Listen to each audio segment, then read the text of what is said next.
Hello, I'm Matt Hoots with Rated Green. This video is part of a series. The rest of the videos with titles and links to the other videos are in the description below.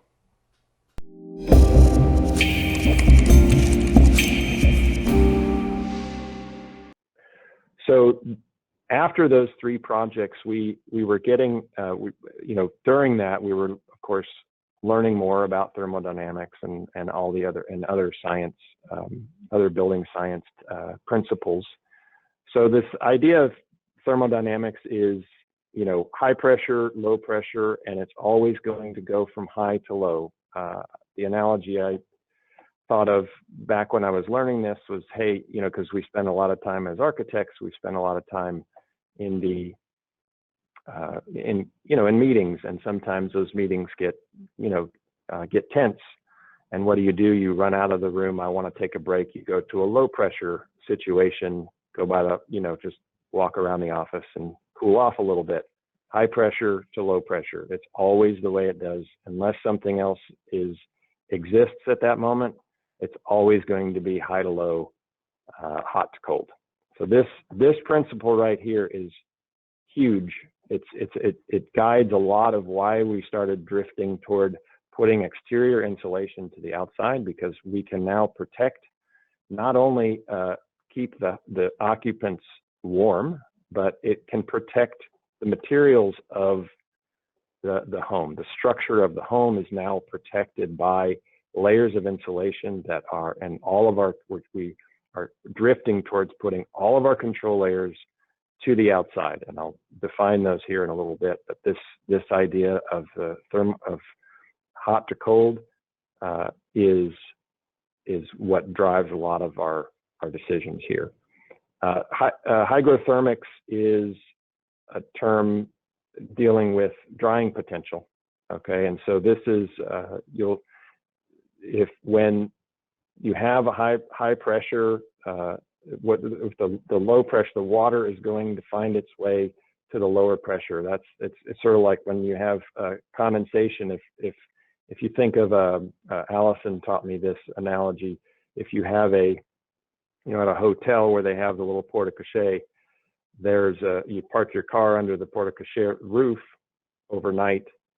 Your car will be the roof of your car will be dry, where all the cars in the parking lot are going to be wet, and the condensation is happening because it's losing its heat to the night sky. The night sky is a heat sink, so it's pulling all of the heat from the earth, and as it does that, when it reaches a dew point on the surface of the roof, then you start to get condensation. The car under the porte-cochere you're not losing that heat nearly as fast, and so there's no condensation happening there. And so this drying potential this is not only important for, it's important to keep moisture, to control that moisture the way you want to. If an assembly can get wet, this is some stone wool here that it sat on overnight. This is in Florida. When we were building our tiny house, we set this 2-inch piece of rock wool on a subfloor overnight. We hadn't done, and it was a Florida storm, a lot of rain, and it filled the top 1/4 inch of this stone wool board.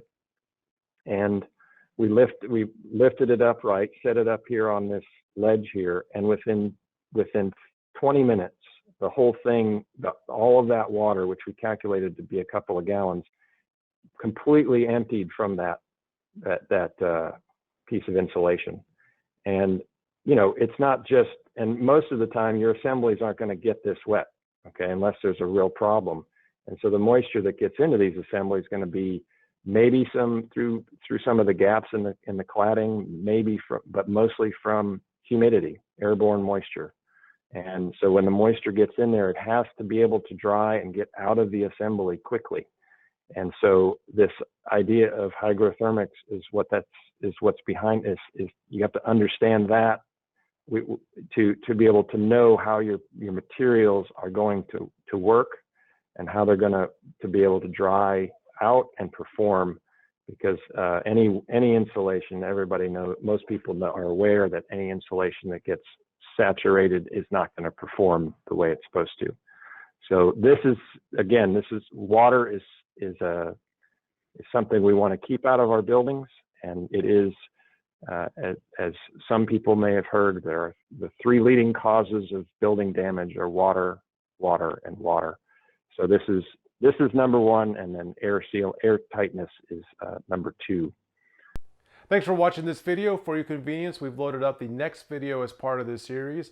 If you enjoyed this video, give Chris and Dan a thumbs up.